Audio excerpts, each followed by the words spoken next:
Good afternoon. Well, good evening, actually, Browns fans. It's another edition of Quincy Carrier Live. We got a lot to talk about. We're going to do a mock draft today for the first time, I think, since the start of the month of April. We're getting close. We're getting close to the draft. I think we got one more of these shows after tonight before the draft. So this is the pre-draft show. And the closer and closer we get to the draft, the more and more conversations we need to have about every draft pick, every conversation that comes our way. So there's going to be a lot of fun to do with that. What's Chef Brian say here? What if the Joe with an entire offseason and about time to get in shape is better than I have no idea what that means. But a lot of things to talk about as far as the Browns go. The Browns have started to kind of point in what direction they may go. They also signed their edge today. Seems like not a practice squad guy, but a special teamer that they brought in. There's a lot to think about going forward with the Cleveland Browns. And I want to ask this question to Browns fans right now. What is it that you hope to gain out of this draft in the long term? What is it that you hope to gain out this draft in the short term, right? I think a lot of us are really clear in what we want to feel after the draft. Some of us want to feel like we are trying at quarterback. Some people want to feel like we have upgraded the offense immediately after the draft. There's a lot of different things. Yeah, like Al just said or AI just said, you want to have offensive weapons, point generators, right? Some people want to feel things that are a little bit more abstract. For me, I'm personally more about process than super focusing or hyper focusing or fixating on the result of the process, right? I want to see a process from the Cleveland Browns. I want to see this organization move in a way that is clear to me that there are plans for every pick that they make. If you ever think about what my least favorite pick for the Cleveland Browns was, it was Siaki Ika. Now, I didn't like the Siaki Ika pick, one, because I didn't have a great evaluation on Siaki Ika when I watched the film on him. But the reason why I really disliked it and why it was one of my least favorite picks was because it was clear to me that there was never a coherent plan for Siaki Ika. They made a move for him just to make the move for Siaki Ika. Now, I can deal with you picking a player and it not working. That happens all the time. Every organization picks a player and that player doesn't work out, and they do it more often than they don't. Missing in the draft is not a bad thing. It's what's to be expected. It's the baseline result. You're not expected to land every pick that you get in the draft. You're going to miss on a pick, whether it be 33, number 2, number 67 or 64, number 94, 93, whatever pick. The Browns are going to miss on a pick. And what I try to make clear when I do these mock drafts is that I select players in the top 100 that I have in my mind a plan for. That's what I care about. Do you draft players? And is there a plan for the players that you draft? That's how you get the most out of them. If you draft a quarterback, how long are you willing to give it? How much time are you willing to get it? We'll talk about being excited about Kenny Pickett, Joe Flacco in a second. But right now, the questions are, yeah, you want to draft a player. Yeah, you want to make the offense better. But how much do you really want to commit to it? That's what I care about. What's the plan? If you draft a quarterback, I should be able to understand the plan. over the next 3 years, it should feel like you're giving this a real shot, a real plan. It shouldn't feel like you're going by the seat of your pants. That's what I care about when it comes to the draft. That's short-term and long-term, right? I want to feel like there's a plan for every pick the day after the draft. I want to feel like there was a plan for the pick 3 years after the draft. That's what Andrew Berry is here to do, right? That's the whole premise of his employment with the Cleveland Browns. Is he's supposed to be the guy, the Ivy League grad, the well-qualified NFL experience guy, the personnel guy who moves with the plan, because this organization has been riddled with GMs who flew by their own seat, who flew by the seat of their pants, who just made decisions off vibes and have ruined this organization because of this. Andrew Berry's here because he makes rational decisions, right? The more we filter out the Jimmy stuff and the more we focus on the Andrew stuff, the more rational things are supposed to get there. That is what the whole purpose of the project of Kevin Stefanski and Andrew Berry is supposed to accomplish. And if that's the goal of the project, I want to make sure that they're following the goals of that project. So far, most of the picks Andrew Berry's have had, whether they've succeeded or not, I see the plan. I think Ika's one of those ones that stands out. But for every Ika, there's a DeJuan Jones or a Martin Emerson, right? For every, and like even Anthony Schwartz, who was not good, failed miserably. We can't say there wasn't a plan for Anthony Schwartz. There was. Just wasn't a good enough player to live up to it. These are the things that will remain important as far as team building goes. Because right now, the Browns are not in win-it-all mode. Next year, there's not going to be a lot of pressure one way or the other with the team. Last year and every year before it, the Cleveland Browns have had a ton of pressure on themselves to win. This next year, not really. Doesn't mean that the Browns are tanking, but here's what I'm saying. We thought this team could be a championship contender since we traded for Deshaun Watson. That's the hope. Every year we come into the season and we're hoping for a championship. Baker Mayfield has that breakout year in 2020. Every year since then, we're hoping that this team can get close to being a championship contender with Baker Mayfield. Since 2018, we've been hoping that this team will form into a championship contender. That's the hope that we've walked into every season with, except for this one. This season, we are hoping to be a good team. We don't want to be a pushover. We don't want to be one of the worst teams in the NFL. But we certainly don't have the expectation that somehow things are just going to go right and we're going to win a championship or be a Super Bowl contender this year. The expectations are just a little bit lower this year. And well, who got mad at me? Q, what if Joe with an entire offseason had time? Oh, you're talking about Joe Flacco. In a full camp, better receivers is better than 2023. I think the problem with Joe Flacco is that he's 40 and he hasn't started 17 games since 2017. That's can Joe Flacco put together good games for the Cleveland Browns? Yeah. I don't doubt that. I think the question with Joe is, can he do it consistently over a 17-game period? That's really it. And he hasn't done it since Lamar was not sophomore, a rookie. But anyways, back to the main point. That is where the Browns are.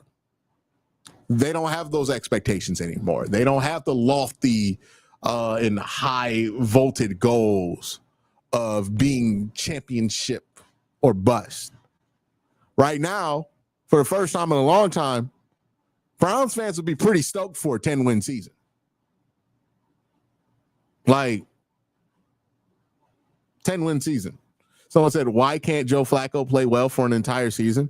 Well, I'm just saying Joe Flacco has not played a full season since 2017. He's 40 years old. When you get older, it's easier for you to get injured. Football's a very physical game. Older quarterbacks tend to have a harder time staying healthy and managing their stamina over that grind.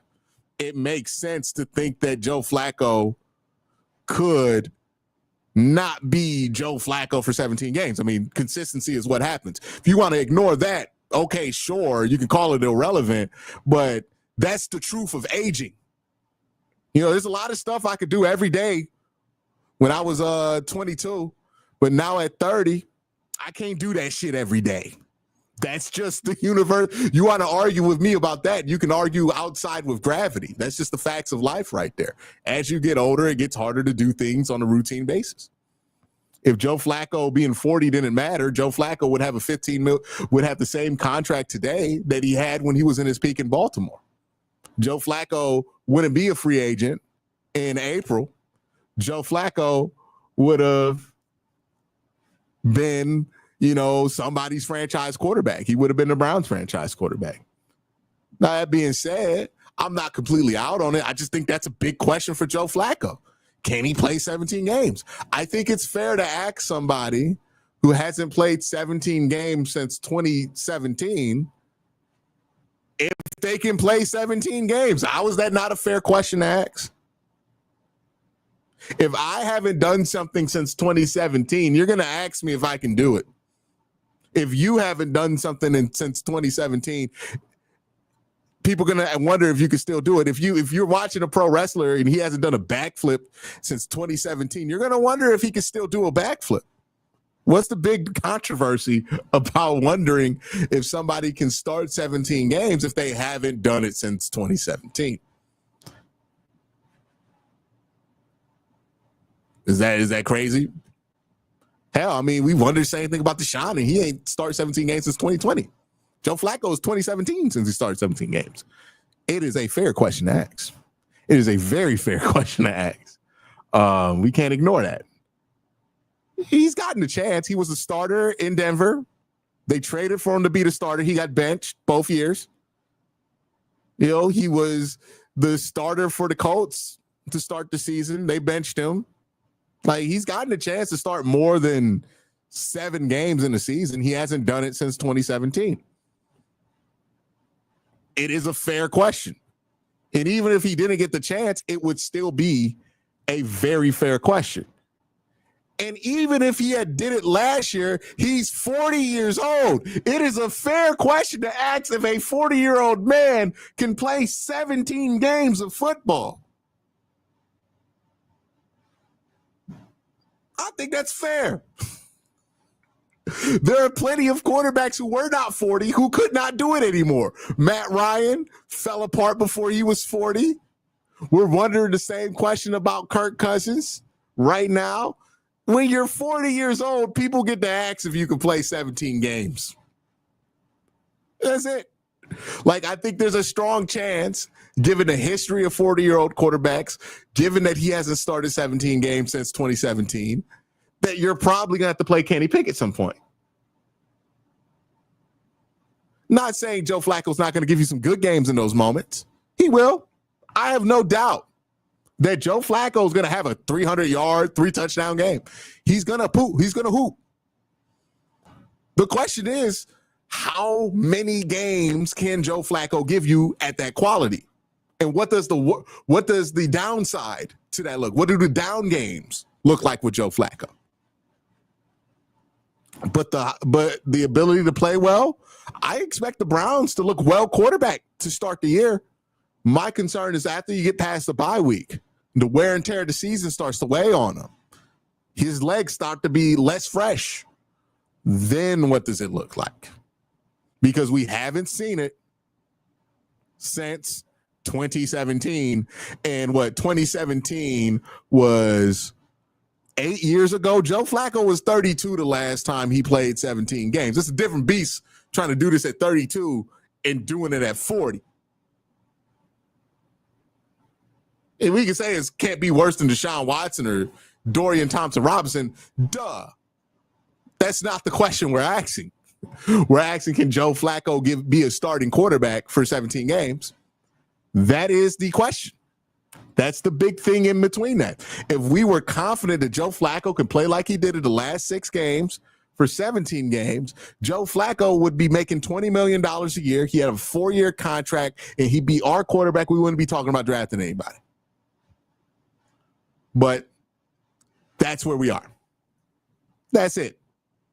Nobody's trying to doubt Joe Flacco. Nobody's trying to rain on your parade for being excited about Joe. But there is some reality with the fact that he's 40 and, hasn't started a full season in a long time.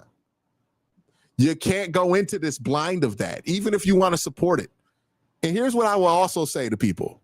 Just because you want to support something doesn't mean you should just go into it blind and just support. I love the Browns, but I look for everything that's wrong with them too. I want the Browns to be as successful as possible, but I look for everything that's wrong with it too. If you want Joe Flacco to be successful, you can't just ignore that he's 40. You just can't ignore that he hasn't started 17 games since 2017. You have to address those things. You have to see what his plan is to get past it, and if you believe that that plan would be successful. That's part of really caring, right? Is being willing to say, hey, these are the things that can make this so that it don't work. Are we aware of these things? Because you just blow smoke up his ass. If we just gas him up nonstop, that's not good for him either. That's it. That's it. Asking these questions about Joe Flacco doesn't make you a Joe Flacco doubter. It just makes you somebody who's asking a very reasonable question about Joe Flacco. We don't have to get like this. We don't have to be like this. Anyways, nonetheless, the Browns have a ton of questions to answer.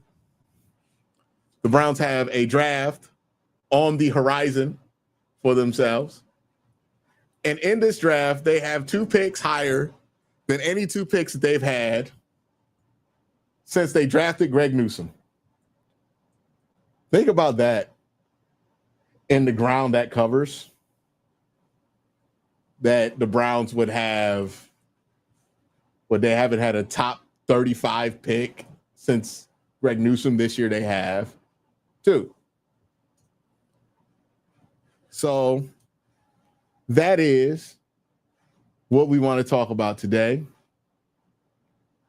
We're going to get started here. I'm going to pull up the mock draft machine. And we're going to use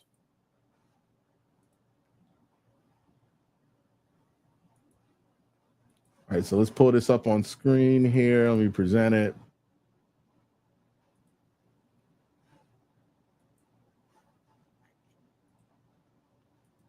All right.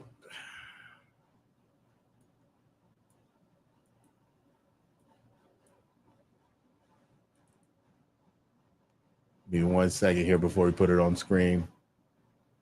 And all right, we can put it on screen now. So again, when I do mock drafts, I try not to just pick a player, make it a prediction, and just leave it at that. I think that is not how mock drafts are intended to use. I like to use mock drafts as what they are made for. Situation simulators, right? If you're in this spot, this player's there, this is who's on the board, what do you do? Also, another thing that I think is important when you do a mock draft is to not just pick a player to pick a player, but pick a player because you have a plan for that player, especially we're talking about a top 100 pick. So in today's mock draft, that's what's going to be the focus. We're not just going to pick players. We're not just going to click a name and say, oh, there it is. Every pick has to be, well, at least every top 100 pick has to be within a bigger plan and understood about what the philosophy is that we're trying to achieve. How does this player fit into my next 5 years? Where do I see this player being in? These are the long-term questions that we're trying to solve here, and the process that we want to see the Browns do, because it's what successful teams do. So that being said, let's jump into it. We're going to do a 7-round mock, and we're going to start the draft out slow on the first round, and then we're going to speed it up afterwards. So let's get into it, y'all.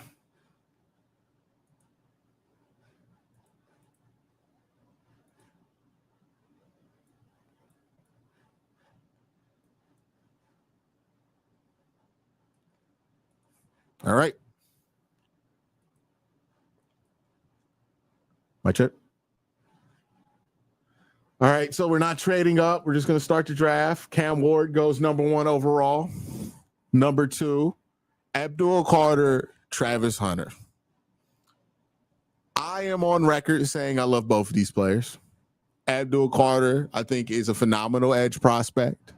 He has great hands, heavy hands, good speed to power, great bend. He's not the biggest, most prototypically built guy, right? When you look at Abdul Carter, he doesn't have the broad shoulders that Micah Parsons has, right, to fill out his frame. He doesn't have the giant upper body that you would want. He's not 6'6". He's not 270, right? And if you get caught up on these aesthetic details about Abdul Carter, you can miss the fine point about him as a player, which is he's super young.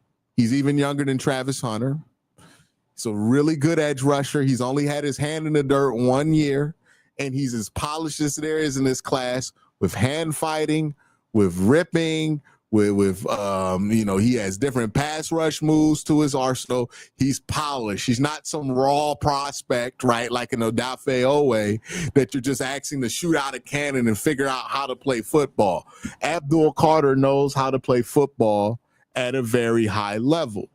And I think that means that he has a high floor as a prospect and a high ceiling as a prospect. And when you have both a high floor and a high ceiling, that makes you worthy of the number 2 overall pick. And that's why I wouldn't be upset if the Browns went that way. And then there's Travis Hunter.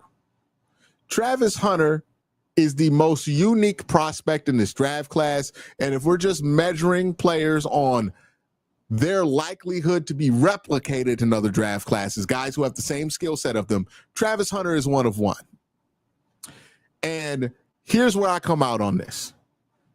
I can understand the vision for Abdul Carter, but if you think Travis Hunter can play both sides in the NFL, he's a no-brainer number 1 overall pick to me. And if you can get the no-brainer number 1 overall pick with the second pick in the draft, well, then I'm very happy about that. Why do I think that is the case? Well, let's just walk through Travis Hunter as a prospect. I'm going to do a film breakdown on Travis later this week so I can put some video to what I've been saying about him. But when it comes to Travis Hunter as a corner, these zone instincts are incredible. And here's what I mean with zone instincts, right? Let me try to use a piece of paper as an example here, right? Let's say somebody runs a corner route, right? So we got the corner route here on paper. Somebody runs the corner route. Travis is playing here, right? He's got the flat, he's the flat defender. I have seen Travis Hunter from this position intercept a ball that was supposed to come up here. I've also seen Travis play the corner and then be able to come down and intercept the out. What is special about Travis Hunter is that if you put him in zone coverage, he legitimately has on tape, he can get interceptions and he can defend both of these routes in zone. That's not normal. That is so abnormal and so talented that you have to consider that. And that's just as a defensive back. Travis, I think, will get better with hand fighting the more he plays in the NFL. If he bulks up to 205, I think he's got nothing to worry about strength-wise. The ball skills are incredible. The athleticism is incredible. The leaps, the 50-50 ball ability. I mean, I couldn't imagine wanting to throw a 50-50 ball up as a quarterback playing against Travis Hunter. I couldn't imagine feeling comfortable throwing a 50-50 ball up with him in coverage, as good as his ball skills are. He's a phenomenal quarter prospect. Then we talk about what Travis is as a wide receiver. And admittedly, Travis Hunter is raw as a wide receiver, much more raw than he is as a DB. It seems obvious when you watch Travis that he's been pushed to play defensive back most of his career. As a wide receiver, he's not as polished. His routes aren't as smooth as you would want them to be, but there's no reason to believe that his routes can't get very smooth. He has the quickness of an elite route runner. He has the start and stop ability of an elite route runner, and he has good feet. He has quick feet. All of these things demonstrate that if he just spends more time running routes, which he did not get to do a ton. Well, he ran a ton of routes at Colorado, but he didn't get time to refine his game as a wide receiver at Colorado. He could be a very special wide receiver. And if he could be special on third down on the offensive side of the ball and special third down on the defensive side of the ball, that is the most valuable non-quarterback that you can ever get. And that's a no-brainer number 1 overall pick. It seems clear to me that the Browns buy in to Travis Hunter, the two-way player. If I thought the Browns only bought in to Travis Hunter, the wide receiver, or Travis Hunter, the quarterback, I'd be more, not quarterback. I wish, right? I wish I could speak this way about a quarterback in this class. But if the Browns feel this way about Travis Hunter, the wide receiver and the corner, the two-way player, then you have to take him at 2.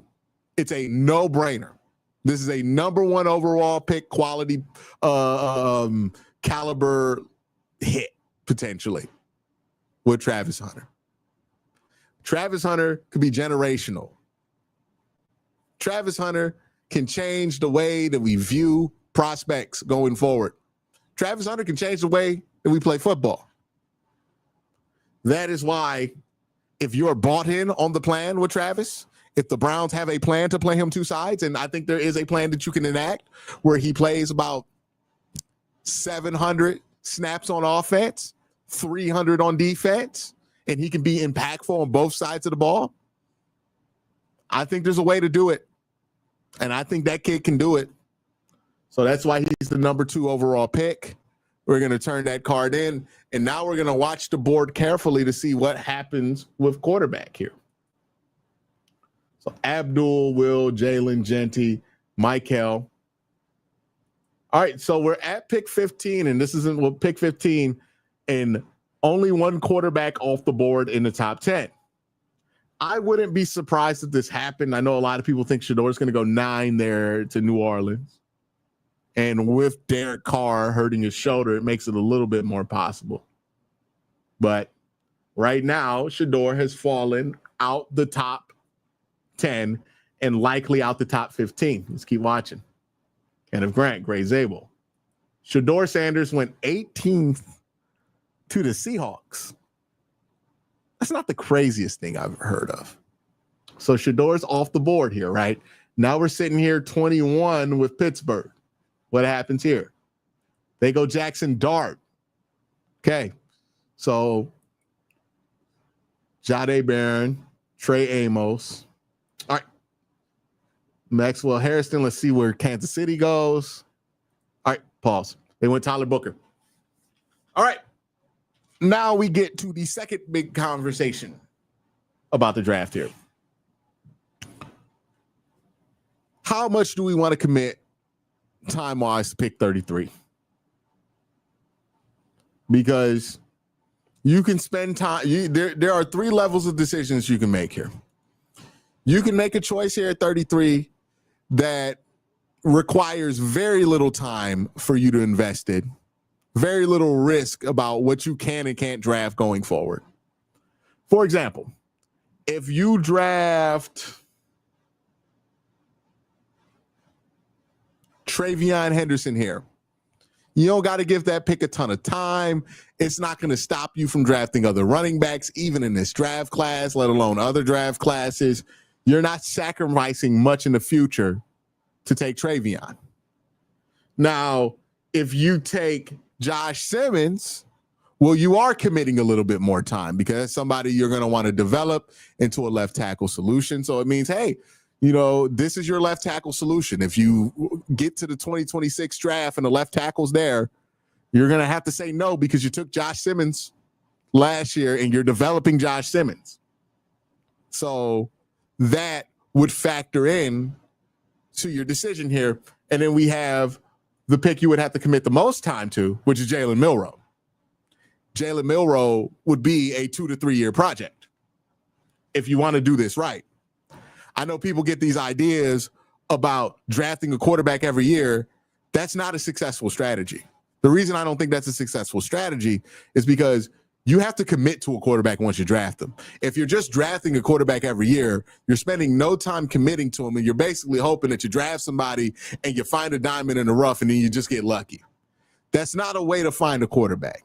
You have to nurture a quarterback as well as find the right fit for a quarterback. It's a combination of both. You can't manifest one out of nowhere, but you can't just draft them at random and find one. It's got to be a match of who do you want to commit to, and are you okay committing to that guy, and you think it's going to work out in your system? Jalen Milroe, you would spend 2-3 years committing to him. Is that something you're willing to do? This might take you out of the 2025, 2026 draft class. Now, part of why you would want to do this is if you take Jalen Milroe, or if you evaluated Jalen Milroe, you're like, no, this person is uniquely, we love this person. We love his skill set. We're fine committing a couple of years to him. Then cool, go ahead, do it. Now, if you're at that point with Jalen Milroe, right, we're talking about a 3-year commitment or 2-year commitment with him. It's not going to change whether you take him at 33 or 32. And I'm going to be honest with you, it wouldn't change even if you took him at 67.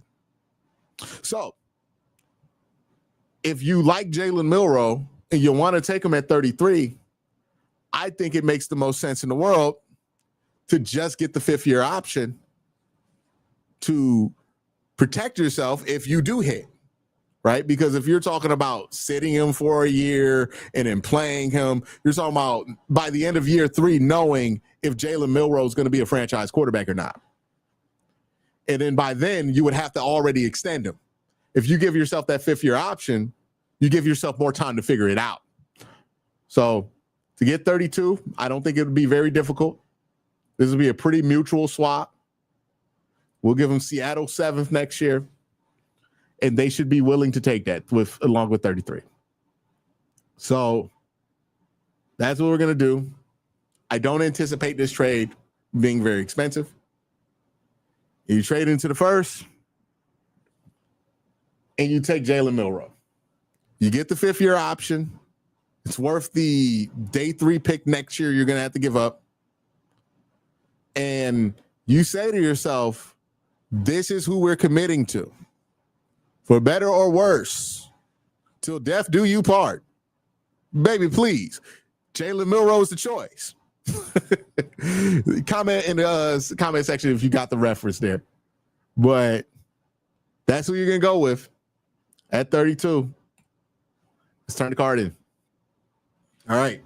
So far, Jalen Milroe, Travis Hunter. We have added a lot of athleticism to this football team, and we focused both picks on the offensive side of the ball with a little bit of Travis Hunter going to the defensive side of the ball, which, given how the team performed last year, is an arrangement that I think makes sense. We're going to skip the rest of the second round.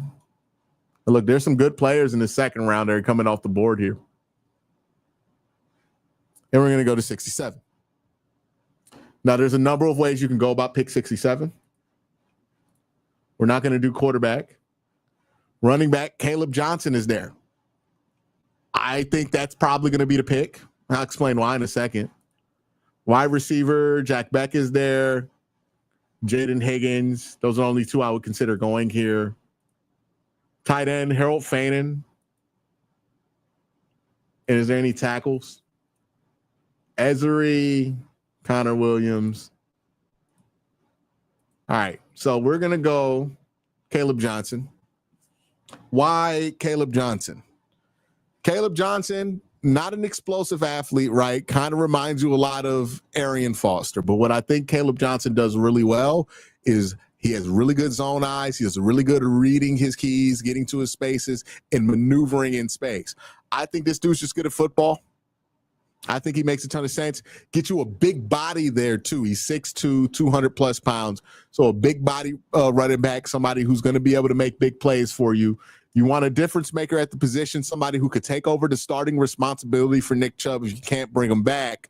Caleb Johnson makes a ton of sense here, and he is by far and away my highest rated wide zone running back in this class. And I think, 5 years from now, he could be a plus level to a Pro Bowl level starting running back in the NFL if you get everything to go right with him in his development. So we're going to go Caleb Johnson here. And again, heavy focus on the offensive side of the ball here. We've addressed wide receiver. We've addressed quarterback. We've added athleticism to this team. We've added a running back to this team. We're sitting at pick 94. Now, my guy here, it's a high upside pick, right? He's somebody who could pan out for you at the edge position. Let me try to pull up his measurables here for a second. Give me 1 second here. Let me pull up his measurables. Femi, his measurables are pretty solid, I believe. He's 6'3", 249, so on the lighter side. Did not run a 40, but a 36.5 vertical, 10-foot broad, and had a pretty long, good bench press number, 20 reps with 33 and 38 inch arms. So he's somebody there that I think would be interesting at the edge, especially considering that you did not go and get you an edge rusher at the beginning of this draft. We also got to look at safety. Makuba's there, Winston's there, and Ransom's there. Now, I'm probably going to say no to safety right now. The reason being is because Makuba, Winston, and Ransom are there. Ultimately, I'm fine picking either one of those players, and I pick again at 104, right? So I'm sure that one of those guys are going to make it to 104. And the guy I really got my eyes on is Winston. So I'm willing to wait it out. But if I have to take Ransom, I'm not really sad about that choice either.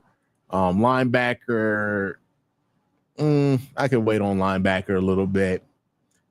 So you know what? I'm going to do something I have not done in any of these mock drafts, I believe. I'm going to go and get the kid from William and Mary. And shout out to JP Acosta. He kind of convinced me on Charles Grant. Now, the thing with Charles, he's an FCS prospect.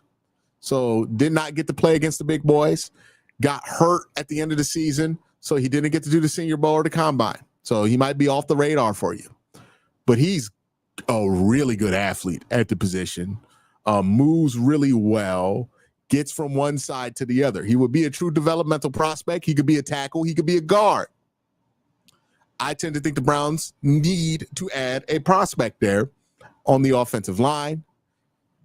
And again, the offense is where we need to address a lot of the problems with the Cleveland Browns. So we're going to address the offensive line. And now if I'm the Browns, I look to the future and I think to myself, hey, DeJuan Jones is going to be one of our tackles going forward. We hope that Zach Zinter in year 2 shows us that he could be one of our guards.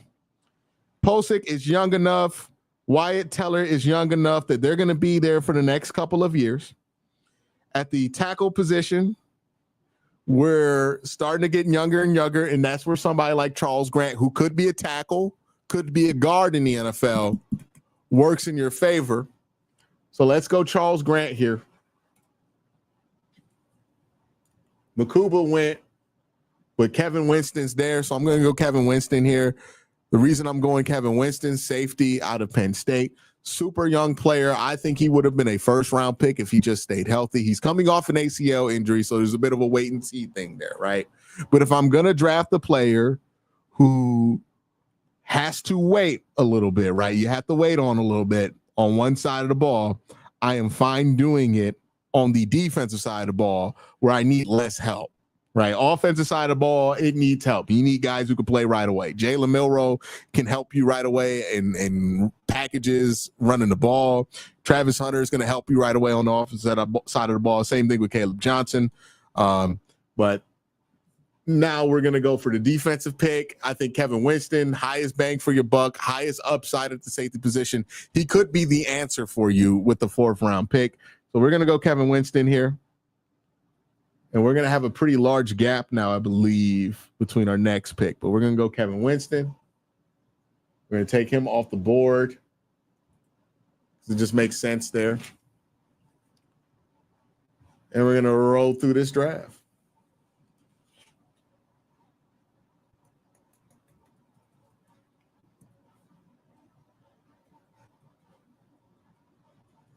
All right, so now we're at pick 179. Let me see what's going on with interior defensive line. Not much. Seems like that position got raided. What about tight end? Probably go Jalen Conyers. That makes the most sense.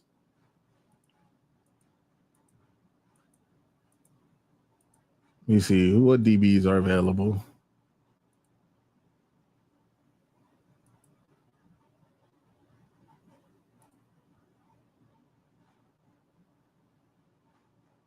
And we're going to get a tight end here.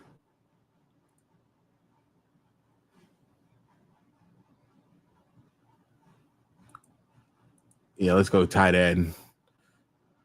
Brian Stone, Lachey. What's my next pick? Let me see what's there at running back.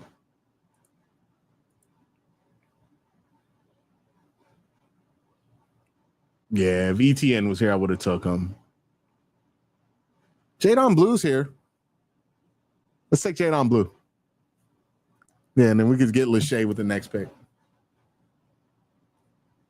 Jadon Blue, really good athlete at the running back position, really good receiver out the backfield. The Browns have been needing a receiver out the backfield for a long time.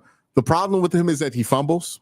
He's super inexperienced, only about 200 snaps at Texas, but really good receiver out the backfield.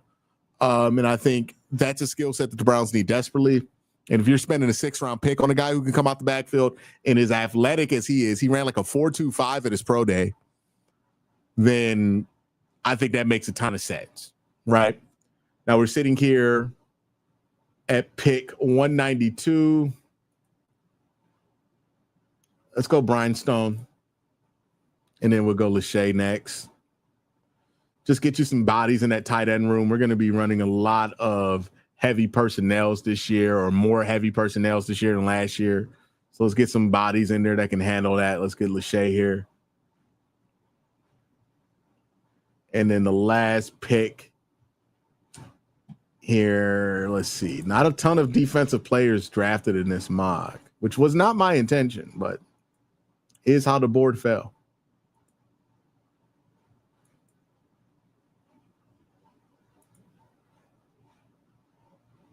Mickens.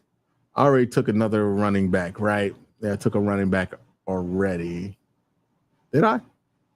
Yeah, I took Jadon Blue, which I'm very happy with. All right, so I already took the experimental tackle. So I don't need to go Carson Vincent here. Let me look at Quay's measurables real quick. See if Quay makes sense for me. Or is it Q? It's Q Robinson, not Quay.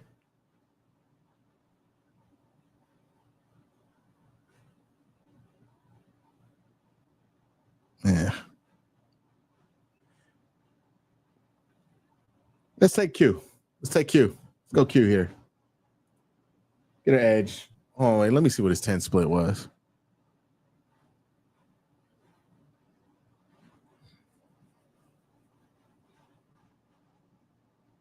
What's up with dudes not running the 40s when they're like day 4 picks? Did he just not get invited to the combine? I don't know. I got to look up his pro day stuff. Yeah, let's take Q here. I'm fine with it.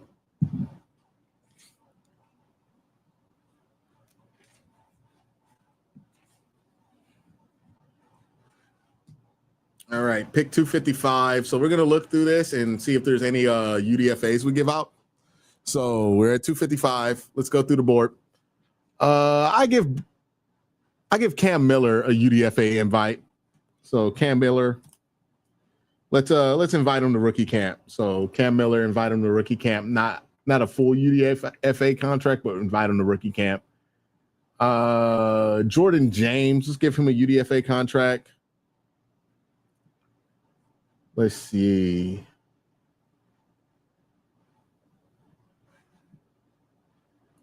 Maybe LaQuint Allen, but this is too many bodies at that point. Jimmy Horn. Let's give Wester a UDFA. Let's go get Wester a UDFA contract too. Let's get in the fight for him.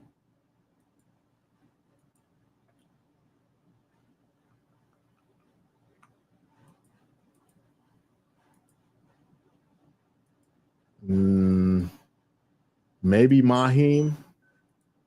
Someone's at the front door.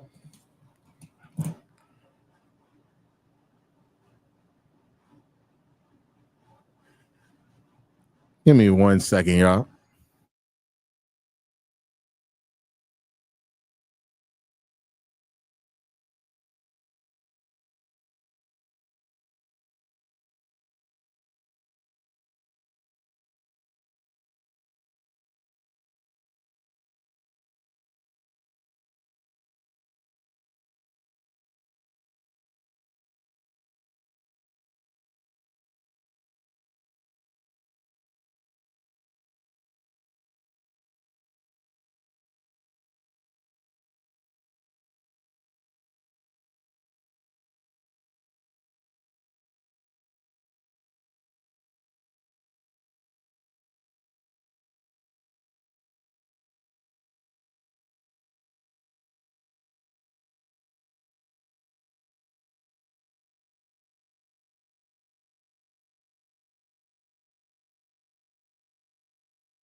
All right. So 255. Any other UDFAs?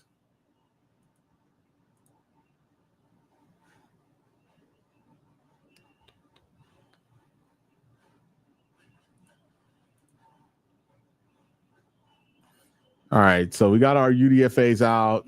We got our running backs. Let's go ahead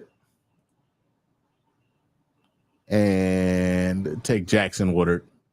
Call it a day.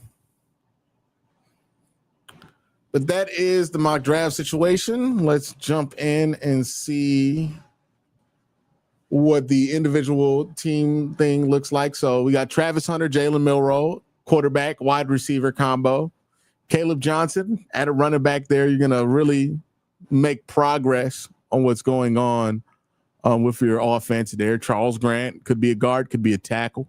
Kevin Winston Jr., and then you add more talent there. It's a very offensive focused draft, but I think that's might be what's in the cards for the Cleveland Browns this year. I want to thank everybody for joining me today on this mock draft journey. If you're interested in what I have to say and more of what I do, make sure you join me on my YouTube channel, as well as when I'm here on the OBR. But y'all have a great day. Have a better night. Peace.